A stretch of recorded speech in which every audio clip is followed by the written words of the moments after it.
நமக்கான விஷயத்த நம்மளே செஞ்சுக்கிறோம், துன்பத்தை நம்மளே வர வச்சிடும். இது ஏன்? ஒரே விஷயம் தான், நீ எல்லாத்துலயும் நியூவா கேட்ட அதே நியூ வெர்ஷன் ஒண்ணு இருக்குது. நீ யாருன்னு தெரிஞ்சுக்கிறதும் புரிஞ்சுக்கிட்டு அன்புன்ற ஒரு விஷயத்துல போ. பிறரை மகிழ்விக்கணும்னு நீ ஆசை மட்டும் படு. பிறரை மகிழ்விக்கணும் ஆசை மட்டும் படு, வேற பெருசா வேண்டாம். பிறரை மகிழ்விக்கணும் நீ ஆசைப்பட்டாலே அந்த ஆசையே உன்னை மகிழ்விக்கிற வேலையை பார்த்துடும். கரெக்டா உன் மகிழ்ச்சி அது கொடுக்க ஆரம்பிச்சிடும். ஏன்னா இதுதான் நியூ, இதுதான் புதியது. இந்த புதியதான விஷயம் அன்புன்ற ஒரு விஷயத்துக்குள்ள நம்ம எல்லாரும் ஆழ்ந்து போனீங்க அப்படின்னா இந்த நீ வாழ்ற வாழ்க்கை எவ்வளவு கடினம் அப்படின்றது ஒரு சித்தரும் பாடலை போட்டிருப்பாங்க. நீங்க வாழ்ற வாழ்க்கை எவ்வளவு கடினம் ஏன் உங்களுக்கு தெரியல? நீங்க நினைக்கிறப்ப நீங்க சந்தோஷமாவோ ஆரோக்கியமாவோ சுகமாவோ வாழல, ஆனா உங்களுக்கு தெரியல, கடை இருக்கிறேன்றீங்க.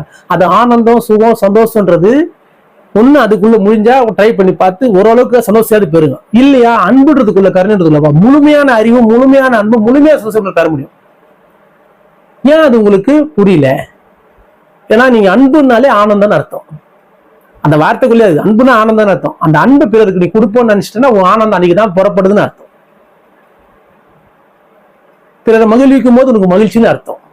அந்த வேர்டுக்குள்ளேயே உனக்கு தேவை இருக்குது. நீ என்ன தேடுற என்ன தேவை அது இருக்குது.